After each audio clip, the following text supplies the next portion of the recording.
Muchísimas gracias, Elena, y gracias por darme soporte en este día tan especial. Me sumo a tus felicitaciones a todas las personas voluntarias. De hecho, son una fuerza increíble que son capaces de cambiar vidas en momentos muy críticos de las personas. Y obviamente, todas las entidades, fundaciones, asociaciones, si no han sido por las personas voluntarias que han perseguido la misma misión que esa entidad, el poder hacer cambios sociales, no hubiese existido lo que estamos construyendo entre todos.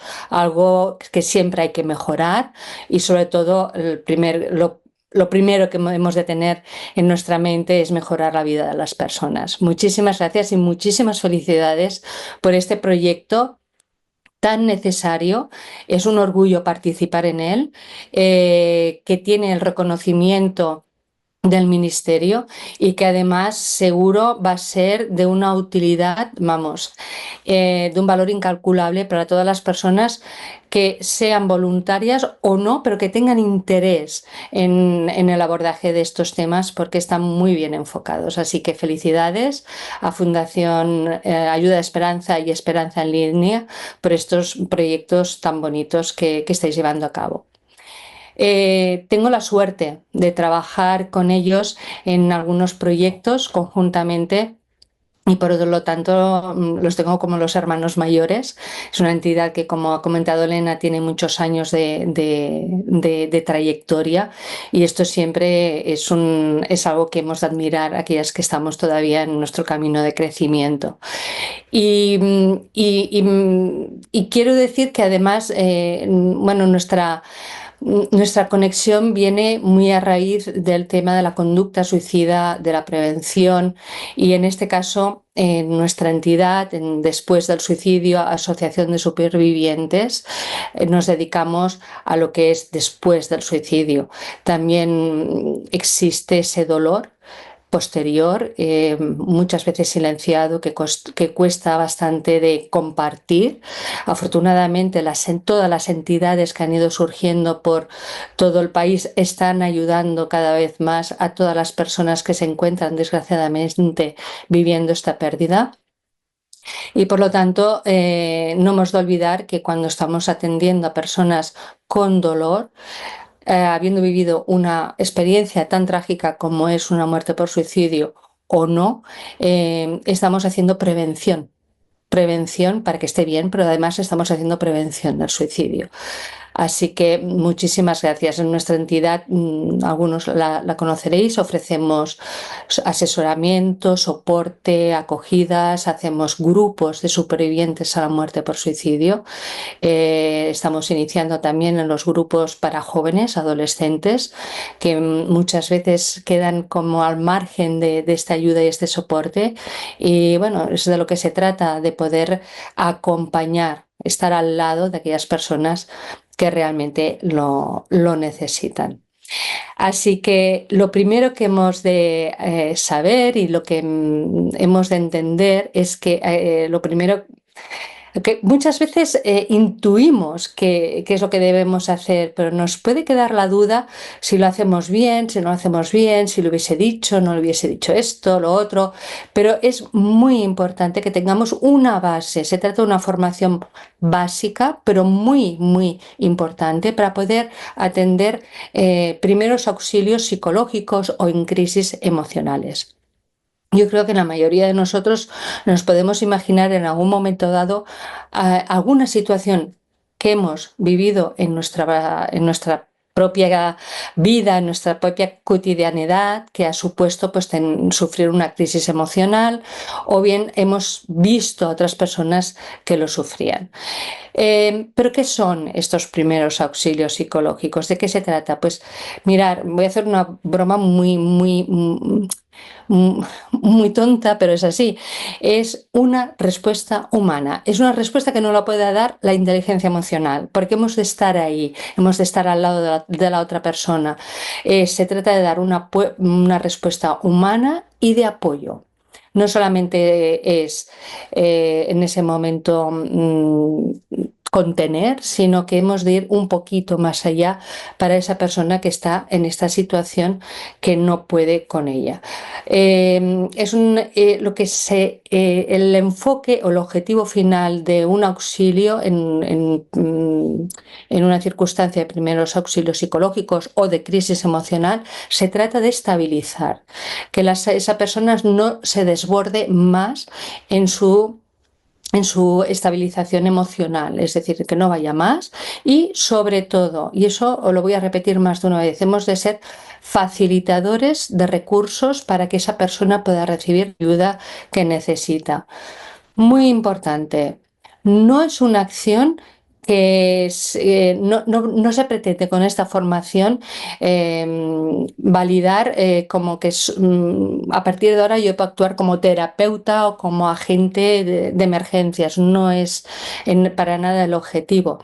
El objetivo es tener fue información básica, fundamental, donde todas las personas nos sintamos seguras a la hora de poder atender en una situación donde vemos una persona que requiere una ayuda psicológica de primeros auxilios.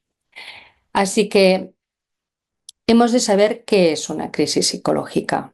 Lo es todo, es cuando nos ponemos nerviosos, es cuando la crisis psicológica realmente es cuando percibimos, las personas que hemos vivido una crisis psicológica, una crisis emocional, es cuando hemos percibido que estamos ante una situación que nos resulta amenazante y que en aquel momento no sabemos gestionarla con nuestras habilidades. Somos incapaces de gestionar lo que estamos viviendo con nuestros recursos habituales. Y tiene unas características importantes para poder diferenciar de lo que puede ser un estrés mantenido o de una situación de regularización puntual. Una crisis psicológica o emocional tiene que tener una duración determinada en el tiempo. Se estima como máximo entre 4 o 6 semanas, no más, porque entonces estaríamos hablando ya de una crisis sostenida y que estaríamos hablando de un trastorno de tipo emocional, más de una crisis. Por lo tanto, crisis, como su nombre indica, ha de ser temporal. Significa que hay un desequilibrio interno, emocional y muy intenso. Lo que llama la atención es la intensidad. Hay una alteración del funcionamiento diario, hay dificultades para llevar a cabo las actividades de la vida diaria y además hemos de contemplarla, que es un punto, las crisis emocionales son un punto en que las personas pueden llevar a cabo con un pequeño crecimiento ante una dificultad, nos ayuda a elaborar nuevas estrategias y hacer un cierto aprendizaje de lo que hemos vivido, o bien puede conllevar un cierto deterioro, es decir, que no haya una recuperación completa por X factores, por la forma de ser de cada uno, por el entorno que puede encontrarse, etcétera, que no facilita o garantiza la recuperación. Y básicamente estas crisis emocionales o de emergencia psicológica se dan en tres contextos. Una que es la que más conocemos, que son las situacionales, por ejemplo, pues que nos acaben de robar en casa, que obviamente que nos diagnostiquen, por ejemplo, de una enfermedad médica muy grave, que sea el momento de recibir la noticia de la muerte o la pérdida de alguien muy querido. Es decir, la situación es la que nos va, y obviamente también se incluye en todo lo que sean desastres naturales, terremotos, situaciones de incendio, etcétera. Después están otro tipo de situaciones que también conllevan crisis emocionales, que quizás las hemos interiorizado más y las tenemos casi en el día a día, que son las que están más ligadas al desarrollo de la persona. Es decir, son aquellas que son transicionales y creo que todos podemos reconocer cuando hay una crisis emocional si tenemos adolescentes en casa. Son aquellas situaciones donde la persona adolescente todavía no acaba de encajar y supone una crisis emocional, pues que reciba o que haya cortado con la pareja o que tenga con sus iguales algún problema. Hemos de reconocer que en estas situaciones también. Y otro tipo de situaciones que quizás no es tan conocida, pero que se les tiene que poner en valor son las existenciales, son cuando hay crisis de fe, donde realmente aquellos valores que tú te habías sostenido durante toda tu vida te dejan de ser válidos y esto implica una complejidad y una crisis existencial, con lo cual comporta también una crisis emocional y también conflictos éticos que puedan llevar a cierta profundidad, ¿no? El estar con una ambivalencia ética ante tomar una decisión o no puede conllevar en algunos casos una crisis emocional para algunas personas. Es importante reconocer que las crisis emocionales no es solamente aquello que vemos, sino que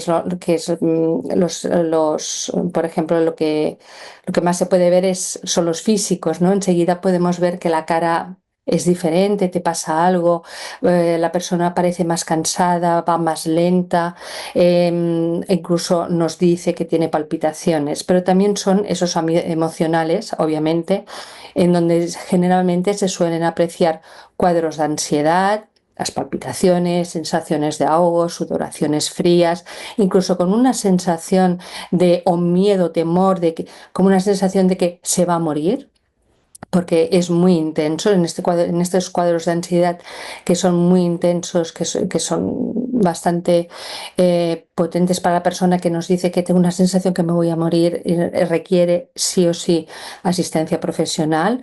Esos cuadros de tristeza profunda, incluso al contrario, la persona muestra una ira que es como muy descontrolada. También los pensamientos o son unas situaciones que vivimos de confusión, tenemos dificultades para la concentración, cometemos más errores y suele ser habitual que ante la situación que estamos viendo que nos es amenazante, podemos entrar en pensamientos que entran en bucle, en que le estamos dando vuelta a la situación en las ideas o los pensamientos que estamos viviendo. Y obviamente también hay alteración de conducta, que también se suele ver, como que dormimos peor, hay alteración de la comida, perdemos la sensación a veces de la necesidad de comer y hay personas que suele ser pérdida de apetito.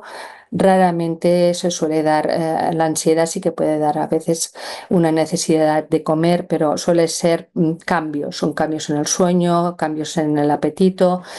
Nos distanciamos de la gente, no queremos estar con gente, preferimos la soledad y también puede darse con comportamientos como impulsivos, como una forma de regularización emocional, lo compensamos con conductas impulsivas, la necesidad de comprar algo online, la necesidad porque estamos en una situación que no estamos bien.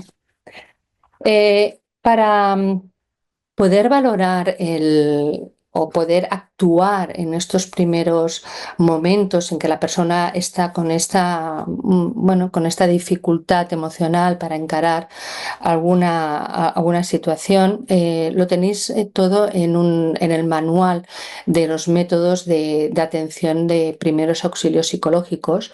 Hay diferentes métodos. Los métodos lo que nos ayudan es a tener como una estructura técnica, como un orden, como un cierto orden en nuestra capacidad de ayuda y de intervención, porque en estos momentos estamos haciendo una intervención para ayudar a esa persona.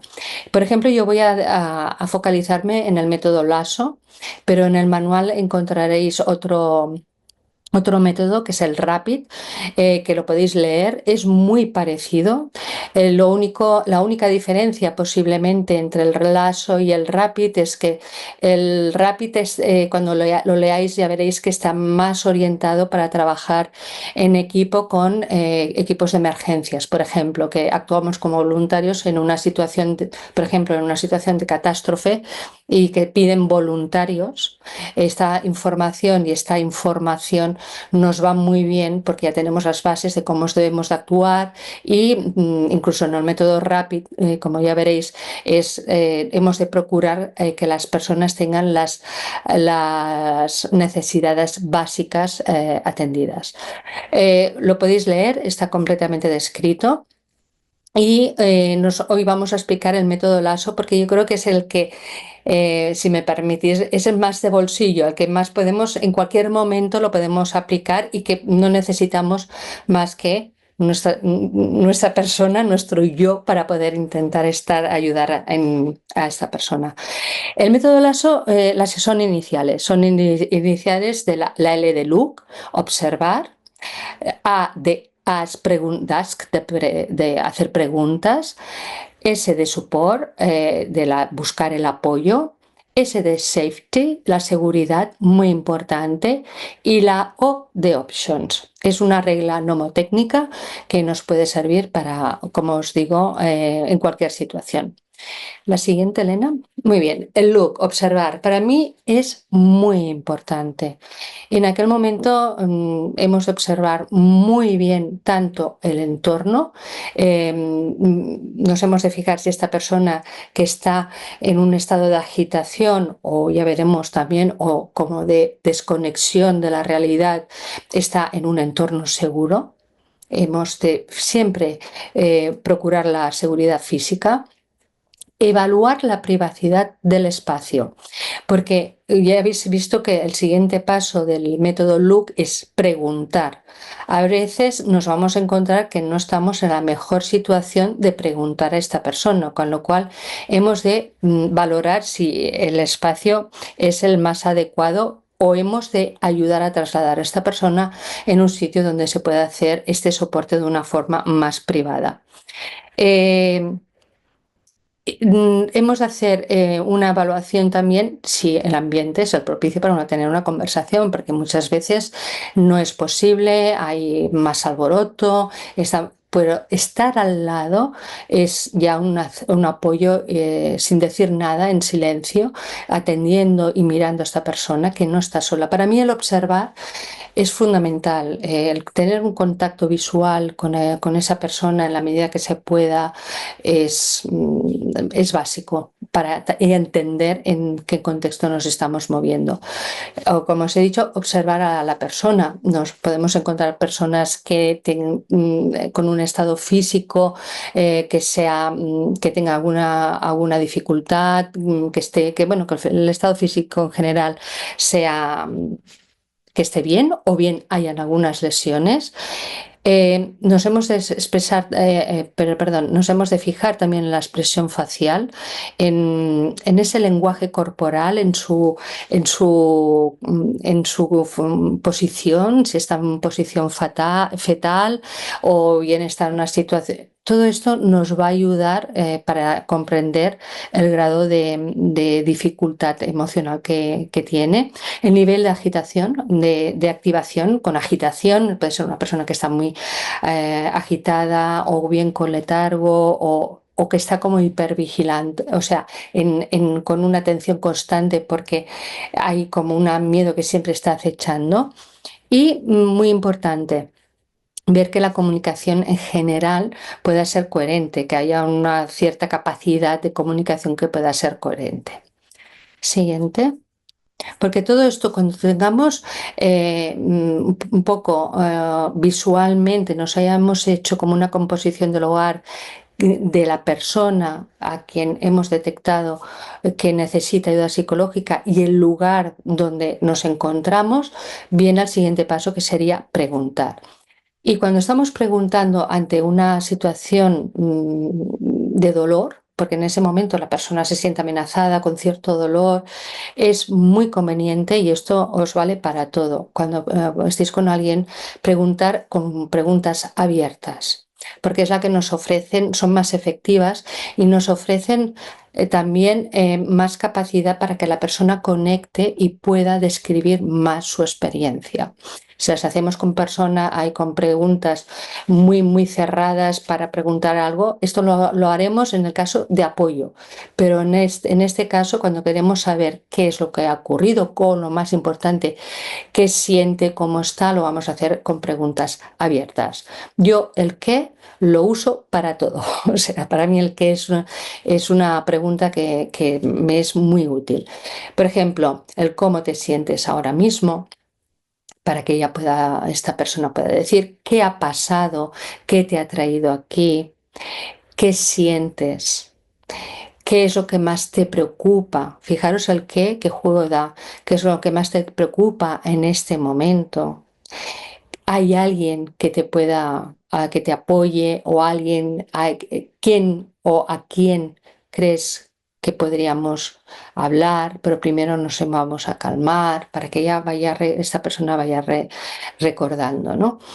Y después, sobre todo, cuando estemos con una situación de una persona que la vemos que no está bien, que hay algo que nos llama la atención, que la vemos agitada, que la vemos con una conducta que no suele ser habitual, por ejemplo, que está constantemente moviéndose, que se levanta, podemos detectar que hay algo que no funciona bien, ¿no? Es el momento de observar, de acercarnos, te puedo preguntar qué te ocurre, necesitas ayuda.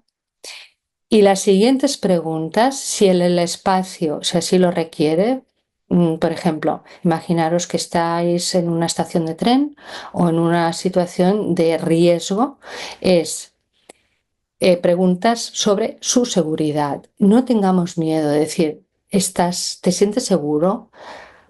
¿Has pensado en este momento en hacerte daño? ¿O tienes temor de estos pensamientos? En la medida que cada uno pueda. Esto es daros ideas, haceros el traje a medida, ¿de acuerdo? Y después os lo ajustáis de acuerdo a vuestra forma también de actuar, de ser, pero que siempre no nos olvidemos de preguntar por una pregunta de seguridad. ¿Tienes un lugar seguro donde quedarte en el caso de que su intranquilidad sea que no tiene dónde ir, o tienes con alguien con quien puedas estar esta noche? Es decir, el tener la seguridad que le hemos preguntado dónde puede estar y de una forma que sea viable, segura y conocida para esta persona. El siguiente, perdón, sobre el preguntar, es importante que a veces a lo que nos responda tengamos la tentación de decir, es que sería mejor que intentemos no hacerlo. Estamos preguntando, y esto nos llevará después a al siguiente paso, y escuchar sin interrupción. Es importante que la comunicación, cuando sea efectiva, también nuestro lenguaje corporal. No podemos preguntar con los brazos cruzados, es una forma defensiva. Es estar con las manos siempre con el cuerpo muy relajado y con un lenguaje muy sencillo, y que todo el mundo, evitando jergas o palabras técnicas. Obviamente, cuando esté hablando y haya acabado sin ninguna interrupción, y para este motivo os remito ya a que veáis el módulo y que estéis en el webinar de la escucha activa, porque aquí es donde realmente es muy necesario el estar, es validar emocionalmente, es repetir que en base a lo que nos ha explicado, es normal que estás sintiendo lo que estás sintiendo, es normal todo lo que me has explicado. Cualquier persona que ha estado o está en tu situación se sentiría abrumada como puedes estarlo tú ahora. Tus sentimientos son válidos, son comprensibles. Es muy importante este paso, porque aquí es donde si hemos hecho observar, preguntar y dar este feedback de validación emocional, es el momento en que, os lo aseguro, la persona es donde ya se siente menos sola con aquello que le está amenazando. Es donde, de acuerdo, es esencial, y os lo digo por experiencia propia, el que una persona te puede decir: es normal, todo lo que te vaya a ocurrir, lo que estés pensando es normal. Estoy aquí a tu lado para darte un apoyo. La presencia de ser empática, cuando tú estás diciendo esto, lo estás diciendo porque realmente es así. Y no estamos hablando y diciendo y estamos mirando el reloj porque se nos hace tarde, que no llegamos. En este momento es muy importante el poder estar con una presencia empática estando. Es que es el estar. En aquel momento nos olvidamos todo lo que hemos de hacer, todo se puede renegociar y volver a reprender, pero en ese momento es muy importante para esa persona. Y obviamente, después del apoyo, necesitamos asegurarnos. Las situaciones son muchas y hay lo que os he comentado, desde situaciones del entorno o circunstancias, pues porque ha habido un atropello. Y las personas pues, que han estado involucradas hemos de atender en unas primeras crisis emocionales que las personas lo han visualizado. Puede ser. Yo estaba pensando antes de cuando estaba repasando todo el contenido de esta formación, y os voy a poner un ejemplo que es muy tonto, pero las reacciones que las personas tenemos cuando no encontramos el móvil o cuando sabemos a ciencia cierta que nos han robado el móvil. Algunas reacciones tienen un componente de desajuste emocional muy importante. Con lo cual es muy importante que también sepamos reaccionar, aunque sea este acto tan cotidiano, bueno, que parece como que no sea importante, pero sí lo es, y después hablaremos porque las percepciones aquí ayudan mucho. Cuando hemos detectado que es una persona que está, sobre todo, y os aconsejo, en todas aquellas situaciones donde hay una pérdida una rotura de vínculo, es que me acaba de dejar mi marido, me acaba de dejar mi pareja, es que me acabo de enterar que se ha ido de casa mi hijo, etcétera.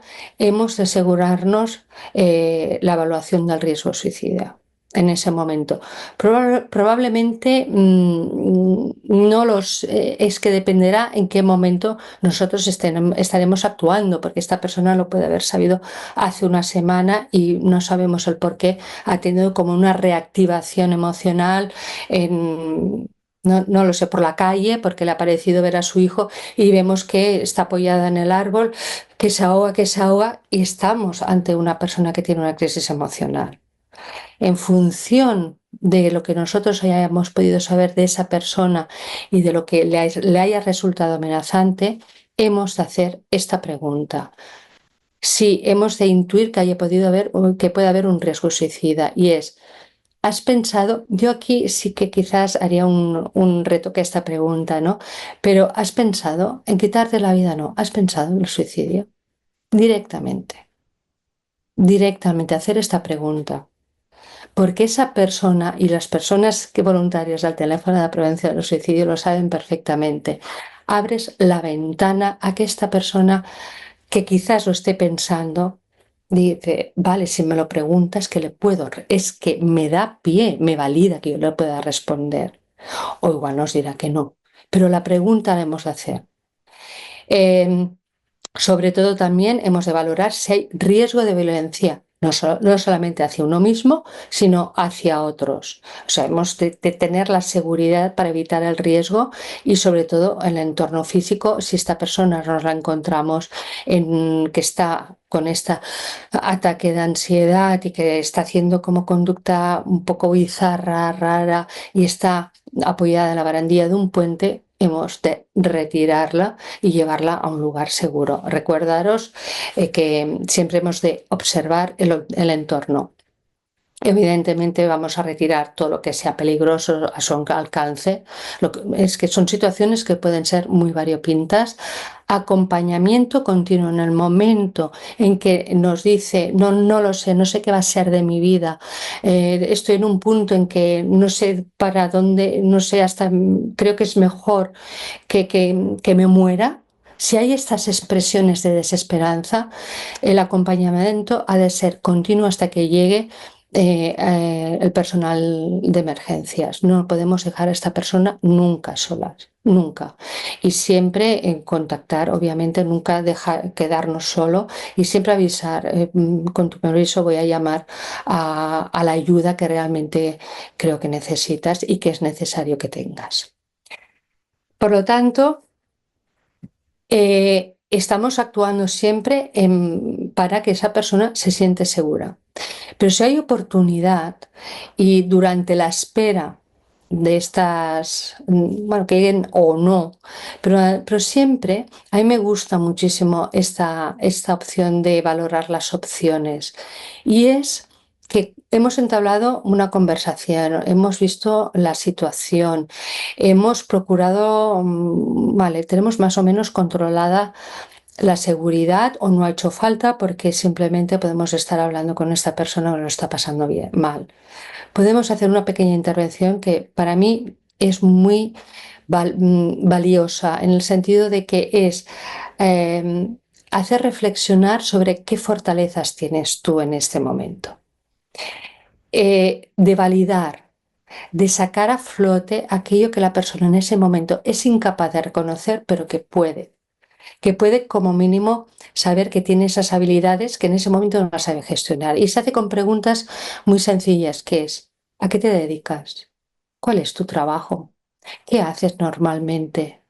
Es igual, lo que os digan, destacar algo positivo y que pueda ayudar en cuanto a una habilidad o fortaleza sobre aquello que hace. Por ejemplo, si es una persona maestra o es un profesor, una profesora que se dedica a la enseñanza y tal, está en una situación, validar y resaltar las habilidades de paciencia, el tiempo que tú compartes con él requiere mucha paciencia, requiere que sea, incluso aún en algunos momentos se ha de ser muy fuerte porque son momentos complejos, lo que te puedes encontrar en un aula.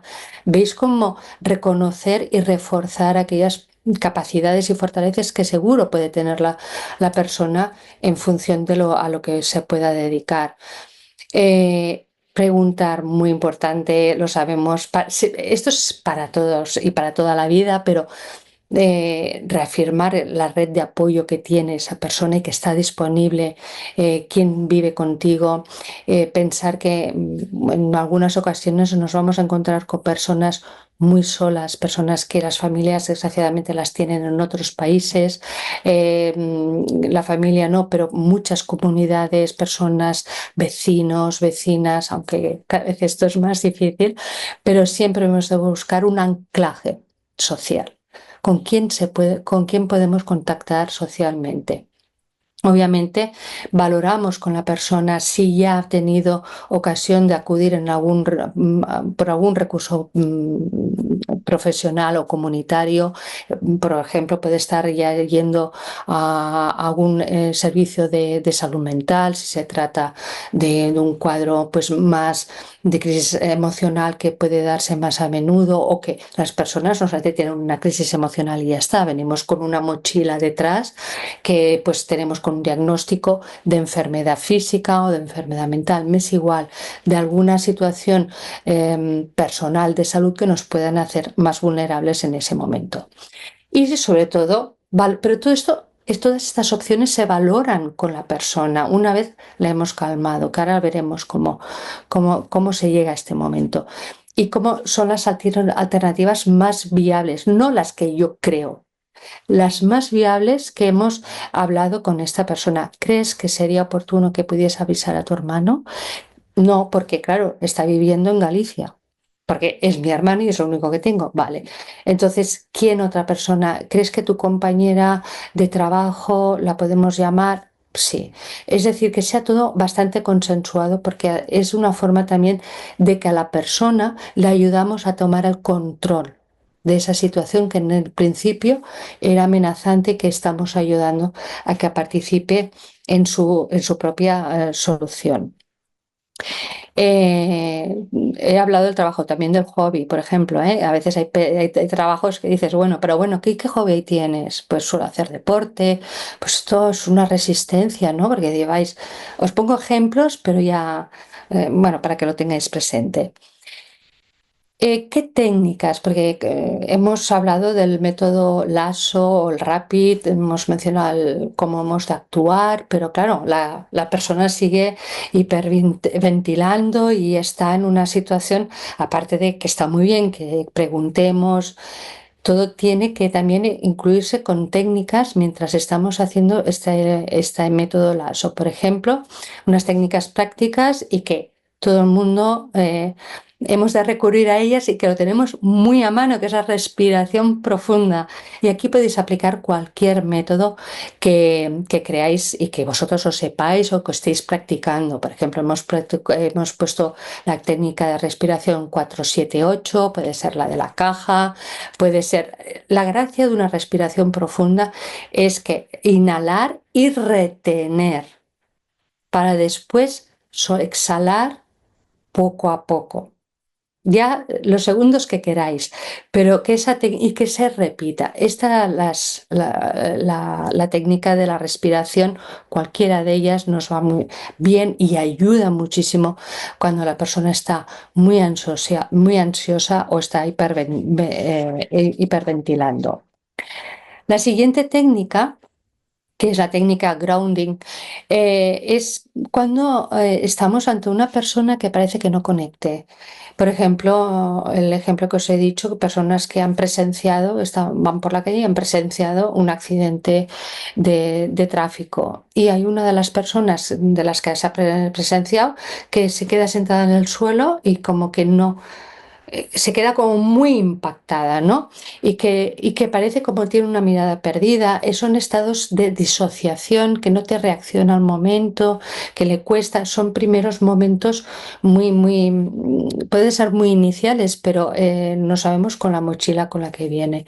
Está confundida, aturdida, decir, pero ¿qué acabo de ver? No me lo puedo creer muy pacientemente, sobre todo cuando estemos hablando a las personas, es el poder conectar de nuevo, ¿no? Con una técnica, una voz calmada, en tono bajo, nos irá bien. Pues, por ejemplo, esta técnica que es el 5-3-4-1, que es dime, por ejemplo, tranquila, no pasa nada. Dime alguna cosa que estás viendo ahora en este momento. Podemos empezar con una. ¿Puedes ver otra cosa diferente? Dime otra cosa diferente que estás viendo. Vale, pues vamos a ver si puedes ver tres más. Es decir, nos hemos de ir adaptando. Podemos decir, dime cinco veces, cinco cosas, pero si está muy descolocada, hemos de ir dosificando, ser muy flexibles, pero actuar con la técnica. Por ejemplo, ¿qué puedes tocar? Dime cosas que puedes tocar en este momento. Muy importante, soy partidaria de no tocar si no se ha dado permiso. Te puedo coger la mano, me das permiso para tocarte la mano. Siempre hemos de trabajar con un espacio personal eh, que dé seguridad al otro, porque a veces si nos abocamos hacia esa persona puede resultar como, ella lo puede interpretar como una amenaza, con lo cual lo de tocar, ¿qué puedes tocar con tu mano? Mueve tu mano, ¿qué tocas? ¿Qué te estás tocando? Estoy tocando el pantalón, me estoy tocando el pelo. Vale, es como una forma de toma tierra. ¿Qué puedes oír? Obviamente, en el ejemplo que os he puesto, pues oirá gritos, pero podemos usar el chasquido de los dedos, palmadas. ¿Oyes? Estoy oyendo palmadas. Es una forma de reconectar. Ya veréis cómo la persona irá poco a poco conectándose. El oler en función de, obviamente, en función de la situación y el saborear, obviamente también. Una cosa que pueda saborear es difícil si no estamos en una situación como un poco más relajada. Pero es una técnica que funciona muy bien y se utiliza mucho en situaciones de trauma.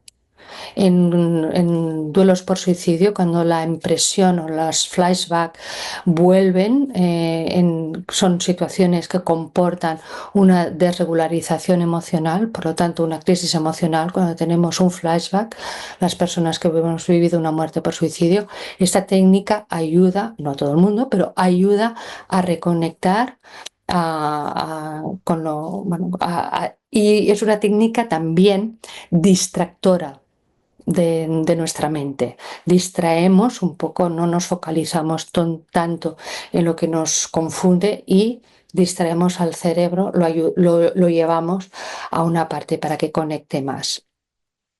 La otra técnica es la técnica de desescalada básica. Esta es la técnica que, bueno, un poco recoge un poco todas las técnicas que hemos estado hablando. Primero, lo que se busca de forma lo más rápida posible, en la medida que se pueda, es la estabilización de esa persona, que se estabilice, que no tenga un comportamiento errático y muy agitado, o que esté en un momento como casi como catatónico, ¿no? Se busca estabilizar con lo que os he comentado hacer. Muy importante. Nuestra comunicación, aparte de preguntar, lo hemos de hacer con una voz calmada. Siempre las actuaciones en crisis psicológicas se han de hacer de una forma calmada, porque tú transmitirás esta calma a la persona que está que está realmente muy activada. Muy importante, cuando estamos haciendo desescalada o cuando estamos ayudando, presentarte. Y si puede ser, guiar con la mano a mi cuerpo para que la persona también tenga el refuerzo visual. Me llamo Cecilia y estoy aquí, voy a estar aquí a tu lado para ayudarte. Importante también, no solamente como lo digo, sino mi lenguaje corporal. Si la persona está de pie, estoy de pie. Si la persona está sentada, yo me siento a su lado. Es una forma también de conexión con la persona. Si la persona le cuesta hablar, utilizamos el rapport o dar un feedback o simplemente describir lo que veis en esa persona. Te veo que estás pasando un mal rato. ¿Qué te hace sentir así? ¿Qué te ha ocurrido? ¿Vale? Ayudamos a la persona, validar las emociones como hemos comentado y escuchar sin interrumpir, sin interrumpir. Aunque en el ejemplo muy tonto, por favor, disculpar, pero es así la expresión, de que veamos una persona joven que ha perdido el móvil y que la vemos que está sola. Claro, si pierdes el móvil, hoy en día pierdes contactos, la tarjeta, y que no tienes dinero. Es una situación de crisis. Con lo cual, escucharemos sin importarnos la historia cuantas veces le sea necesario. Yo no he sabido cómo ha sido, si he salido de casa, lo llevaba. Es importante que esa persona, cuanto más explique lo que le ha ocurrido, mejor. El trauma o las situaciones que nos pueden aparecer amenazantes, cuanto más las podamos verbalizar, va muchísimo mejor, porque nos oímos y nos ayudamos. Y obviamente aplicar la técnica del grounding, o si queremos algo más sencillo, decir, vale, cálmate, espera, ¿cómo te llamas? Vale, ¿sabes qué día soy? Simplemente, menos día, bueno, claro, martes, bueno, vale, ya está. A mí ya me ha servido, ya he conectado, ya son preguntas orientadoras, ¿vale? Nos hemos ido adaptando a cada circunstancia, os damos un marco muy general, pero que creemos que es básico, que os pueden ayudar. Importante, la desescalada nos podemos encontrar cuando también somos, ¿cómo se llama?, espectadores, cuando han dado una mala noticia a alguien. La muerte, sobre todo inesperada, de algún familiar, y justo estamos nosotros en ese día en casa con esta persona, o somos desgraciados, pues, del ámbito familiar o de amistades. Las reacciones de las personas son normales y básicamente, como os he ido comentando, será la persona que se agitará ante la noticia, o que ha perdido el empleo o que ha tenido un accidente a alguien. Pero bueno, me pongo en el ejemplo de una muerte inesperada.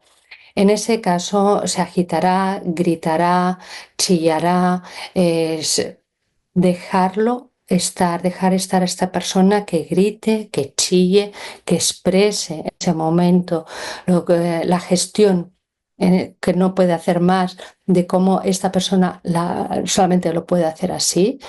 Y nosotros, con voz muy calmada, solamente le vamos a decir: es muy duro.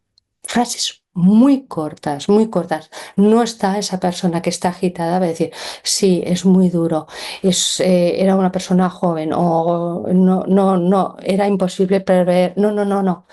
Es muy duro dejar que la persona hablar con frases muy cortas, y si os habéis fijado, he hablado con un poquito más lento para compensar. Es activar las neuronas espejo, es decir, que las personas puedan un poco como imitarnos. Si estamos hablando también de una forma muy irritadora, lo que vamos es retroalimentar, y esto no va a ir bien. Y lo único que podemos hacer como primera acción es ofrecerle sentar una silla, con lo cual la agitación la podremos controlar. ¿Vale? El tiempo que sea necesario es una reacción normal. También tendremos la reacción, como os he comentado, de personas disociadas, de que se quedan como en shock, que es de hecho quedarse en shock, es quedarse en una disociación en el que no te estás creyendo para nada lo que estás oyendo, lo que te acaban de comentar. Yo recuerdo el caso, por ejemplo, de que a una persona le dieron una mala noticia y justo, bueno, presenció una muerte, y estaba haciendo como un puzzle. Y al confirmarse esta muerte, esa persona siguió haciendo el puzzle. O sea, no podía, se quiso disociar totalmente de la realidad y actuó automáticamente como si nada hubiese ocurrido. En estos casos, lo que podemos hacer, aparte de lo que os he comentado, es decir su nombre muy suavemente, para que se vuelva a reencontrar otra vez, para que vuelva a conectar. Y estímulos sensoriales. Empezamos, insisto, esto es en el caso de que esté bien hacerlo, que el permiso ya es, por supuesto, que estamos el contacto muy suave de coger la mano, no, no cogerla así, no, muy suave, que poco a poco ella misma vaya tomando tierra, que se vuelva a conectar. Y por último, es muy normal que las personas lo nieguen, no querer admitir lo que... Y es la persona que nos estará diciendo: no, no, no, no puede ser, no me lo creo, no, no, no y no.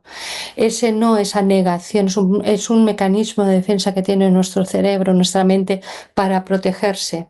Son noticias terriblemente duras, donde yo no puedo decir: mira, acaba de fallecer, vale, gracias por la información. No, es terrible, nos bloqueamos y negamos, no nos podemos confrontar.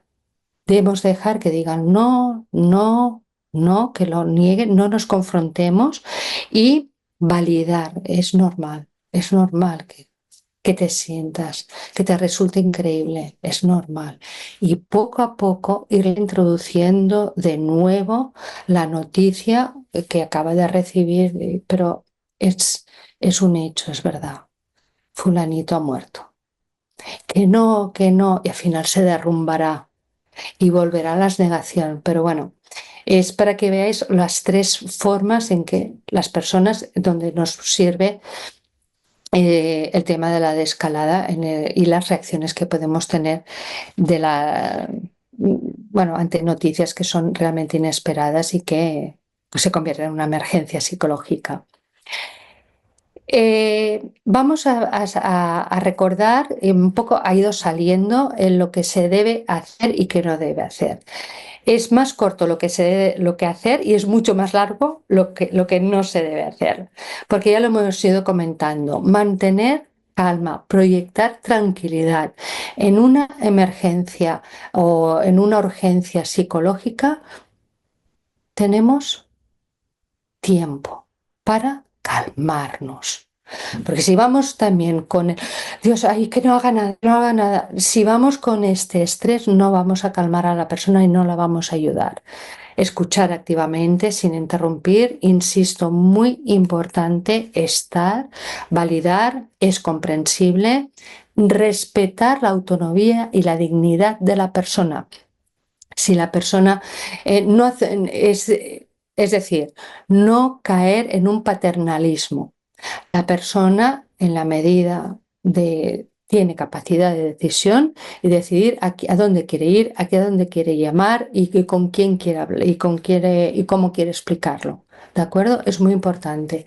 Y obviamente, y aquí sí que bueno, estaría bien proporcionar práctica cuando lleguen los equipos de emergencias o los profesionales. Clara, perdón, no, me estoy equivocando. Es proporcionar información práctica de lo que realmente está sucediendo. Eh, no mucho más, es decir, bueno, igual estás teniendo una crisis o estás emocionalmente tocado, tocada por lo que acabas de vivir y es normal. Eh, quizás necesitarás ayuda. O sea, muy práctica. No vamos a hacer diagnósticos, no vamos a hacer hipótesis. Bueno, y si tuvieses tenido, ¿crees que lo hubieses podido arreglar de otra manera? No se trata de arreglar nada, ni es ofrecer información muy práctica sobre lo que está sucediendo. Decir, mira, me voy a quedar ahora un rato contigo hasta que tú me digas y que tú estás preparada para hacer una llamada, para hablar con alguien. La persona joven que ha perdido el móvil, oye, tranquila, yo te voy a acompañar o si recuerdas a donde yo te voy a acompañar a un sitio donde tú creas bueno, que te pueden ayudar. Obviamente no nos sabemos los teléfonos de memoria, con lo cual el llamar a alguien es dificilísimo y nuestra mejor ayuda es poder acompañar. Eso es dar una información práctica y ofrecernos de forma práctica para ayudar a esa persona. Vamos a ver lo que no se debe hacer. Lo que no se debe hacer es minimizar. Bueno, esto no es para tanto. Bueno, te comprarás otro. No, la percepción que tiene esa persona es lo que prevalece siempre y es la válida. No podemos minimizar y decir cálmate, porque eso da muchísima rabia. Bueno, ahora te vas a calmar un poco. No. Eso no, no, es que no puedo calmarme, no me entiendes. O bien relativizar, otros están peor que tú. No.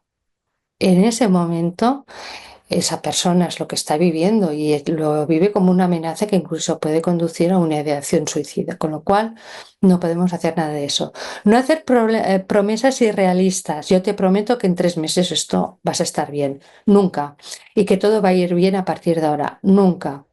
Nunca, porque no lo sabemos y es caer en una ayuda facilona para caer simpáticos y eso no ayuda.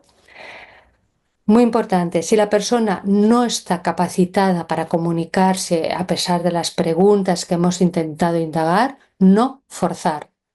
No hemos de forzar a una persona que todavía, y sin entender completamente la situación. Es mucho mejor estar a su lado y llamar a profesionales que la puedan atender, porque podemos estar ante un shock postraumático bastante grave y que no sabemos las consecuencias ni de dónde proviene. Y no compartir en ese momento, no es el momento de compartir de que a mí me pasó lo mismo. No. En ese momento lo que importa es la persona que está en esta situación de desamparo, de confusión y por mucho que tú hayas vivido esa experiencia, no podemos compartir la experiencia porque no está capacitada, en ese momento no. Salvo, yo haría una excepción de, porque nadie ha pasado lo que, o que hagan una pregunta muy directa, pero son casos, porque esto a ti te ha pasado alguna vez, por ejemplo, ¿no? ¿A ti te ha pasado una vez que has perdido el móvil? ¿A ti se te ha muerto alguna vez alguien de repente? salvo esta excepcionalidad, que lo dudo, sí que podemos, pero ser muy breves y ofrecer esperanza, sí. Me ha pasado y lo pude, con ayuda, pude tirar adelante. Dar un mensaje pequeño de esperanza. No sé, se trata de ayudar a esa persona, no de comentar nuestro caso. ¿Qué más no se debe hacer? Eh, Obviamente, sí, sí, vamos bien, Elena. Siguiente. No se debe mantener una situación que nos sobrepase. Hemos de actuar inmediatamente llamando a los profesionales de emergencias cuando esta persona nos ha comunicado una ideación o nos ha explicado un plan o incluso hay una amenaza suicida. Cuando hay un contacto con pérdida de la realidad que nos parece muy rara, que nos dice que está oyendo voces, que ve cosas, podemos estar ante incluso el pensamiento, no necesariamente eh, veo, oye cosas raras, pero es que la comunicación es bizarra, es pensamiento como muy desorganizado, es una actuación donde necesitamos ayuda profesional. Importante. Si estamos ante una persona que está siendo víctima o no, o ha sido y algo le ha resurgido de violencia doméstica de género o de abusos sexuales. En este caso, aunque tengamos la capacidad de hacer la pregunta y la persona probablemente se abra y nos lo explique, no es aconsejable, simplemente es un apunte que doy, no es aconsejable de decirle directamente, no, claro, es que tú eres víctima de violencia de género, porque tu pareja te está tratando así, por lo que me explicas. Evitémoslo. No hemos de concluir y siempre se debe de dar recursos especializados para este tema. ¿De acuerdo? Porque lo que vamos, a veces se provoca una iatrogenia, que quiere decir que provocas el efecto contrario, de que no, es que yo lo quiero mucho, yo lo quiero mucho. O sea, dejemos en manos de profesionales situaciones realmente complejas. Obviamente, recordar como la propia definición de crisis tiene que estar recortada en el tiempo, por lo cual si encontramos que la crisis dura más de un mes, mes y medio, todo va en función de la persona.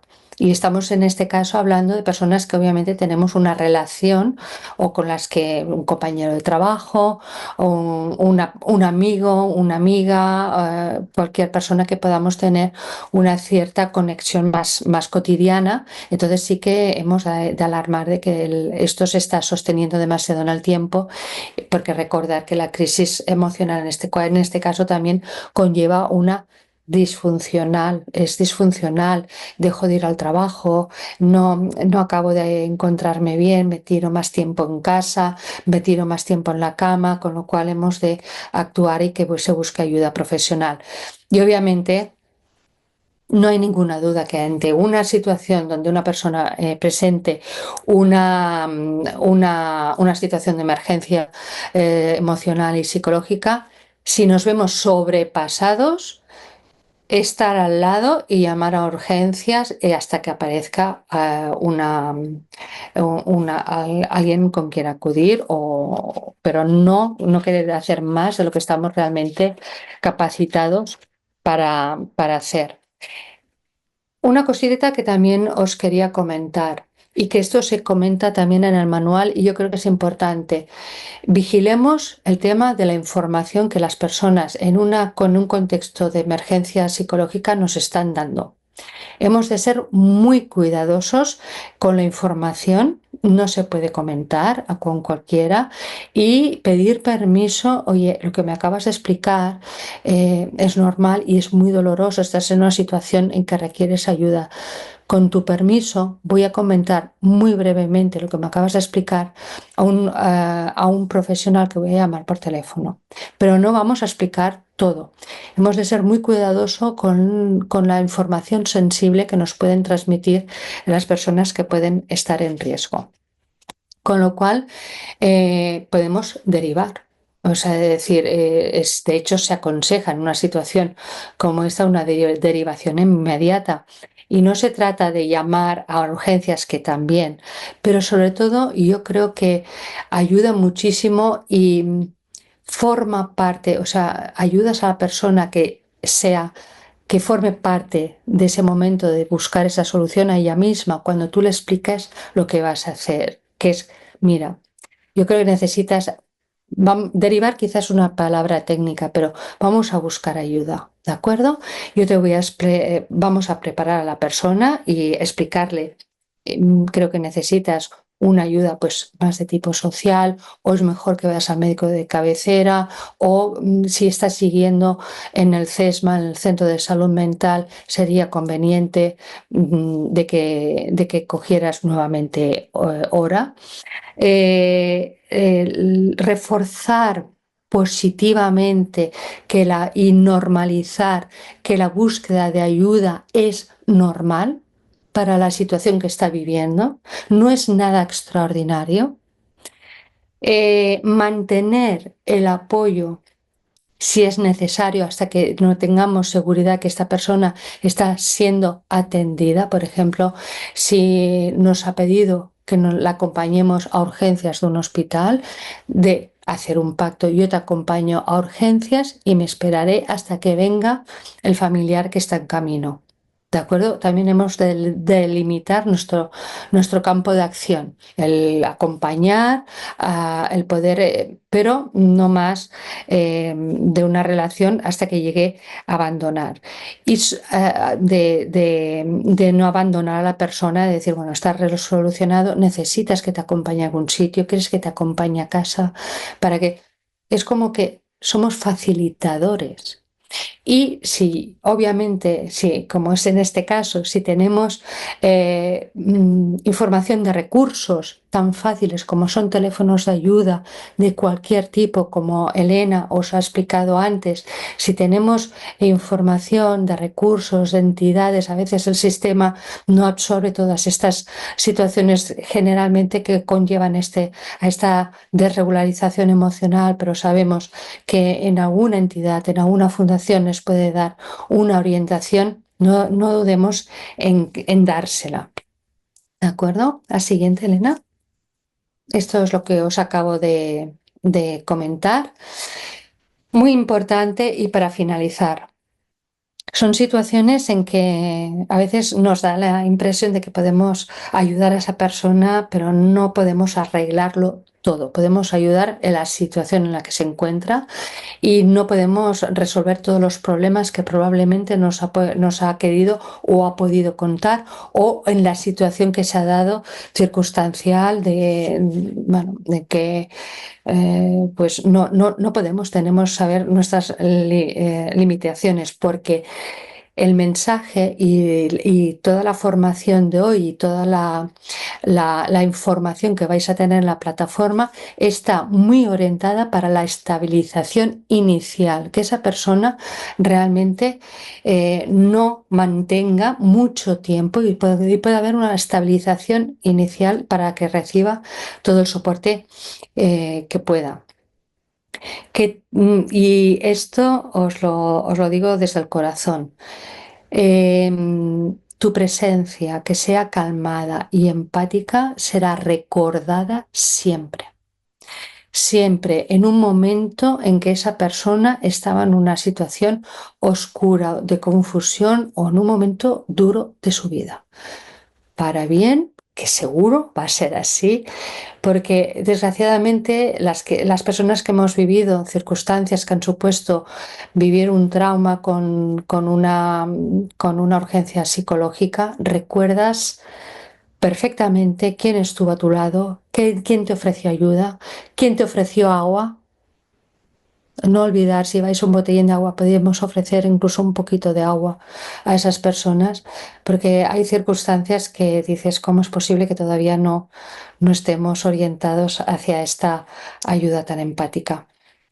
Y sobre todo, me gusta mucho acabar con esta palabra, porque la considero que es muy útil. Hemos de acabar con una palabra que hemos de estar al lado de la persona, y compasión significa estar al lado de. Y yo creo que es la posición más ética que nos requiere cuando intentamos ayudar al otro, el estar al lado de él y nunca ponernos en su lugar, porque esto sería imposible y fracasaríamos en el intento de ayudar de una forma saludable a la otra persona que está sufriendo, en este caso en una crisis de emergencia psicológica. Yo creo que recordar que todo esto, estas ideas, recomendaciones son muy importantes. Vuestro trabajo desde el voluntariado es esencial, os lo aseguro, y agradeceros enormemente que hayamos compartido este tiempo y hablar de este tema que es tan importante con todos vosotros y vosotras. Muchísimas gracias por vuestra atención.